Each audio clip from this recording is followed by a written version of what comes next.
بانکی ڕەشید و ڕافیدەین لەگەڵ وەزارەتی دارایی عێراق کاتی تەوابوونی پرۆسەی تەوتینی موچەی هەرێم دیاری دەکەن. بڕیارێکی بارزانی کاسبکارانی هەولێری هێنایە دەنگ و دەڵێن بە ئەنقەد سزامان دەدەن. لە بەغدا موچەی مانگی سێ دابەشکرا و بۆ موچەی مانگی دووی فەرمانبەرانی هەرێمی ژوادەیەکی نوێ ئاشکرا دەکرێت. سڵاوتان لێبێ ستاندەر نوویستان پێشکەش دەکەیت.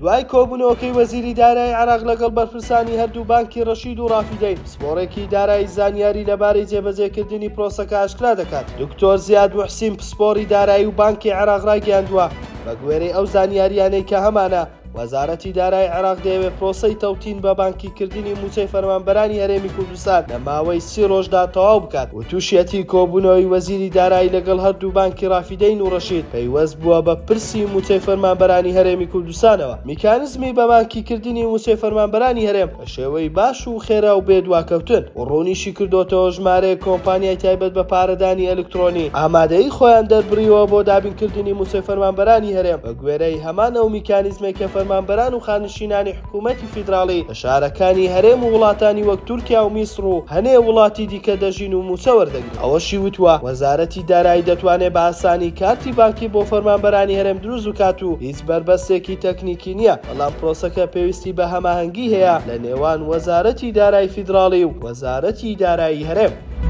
دوای تێپەڕبوونی نزیکەی مانگێک بەسەر ئاگری بازاڕی لەنگەی شاری هەولێر ئەمڕۆ لە کۆنگرەیەکی ڕۆژنامەوانیدا بەشێک لە خاوەن دوکانەکانی بازاڕەکە ڕەخنەیان لە حکوومەت گرت بەوەی تا ئێستا قەرەبووی نەکردوونەتەوە. نوێنەری کاسبکارانی بازاڕی لەنگە لە کۆنگرەیەکی ڕۆژنامەوانی وتی دەسەڵاتداری هەولێر هەز دەکەین سزامان دەدات چونکە زۆرینەی ئەهلی بازار لەگەڵ حیزبی دەسەڵات نین. ڕەخنەشی لەوە گرت کە جیاوازی لە نێوان هەولێر و دووهۆک دەکرێت. وتی دوای چەند ڕۆژێک بەسەر لافاوەکەی دووهۆک بڕیاری قەرەبوو دەرچوو کەچی بۆ هەولێر دەنگیان نییە. جێی باسا میدیای پارتی 2 ڕۆژ لەمەوبەر ڕاگەیان بە بڕیاری سەرۆکی پارتی و سەرۆکی حکوومەتی هەرێم شوقە بەو ماڵانە دەدرێت کە لە دووهۆک خانووەکانیان بۆ هۆی لافاوەکەی هەفتەی ڕابردوو ڕووخان.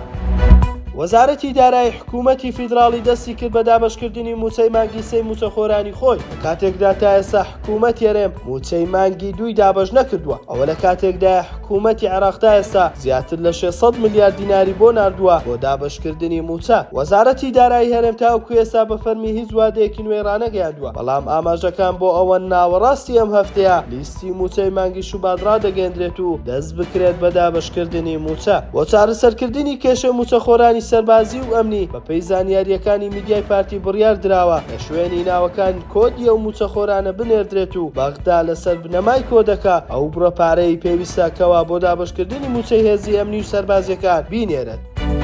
ستاندەر نوویسمان پێشکەشکردن شاد و کامەران بن.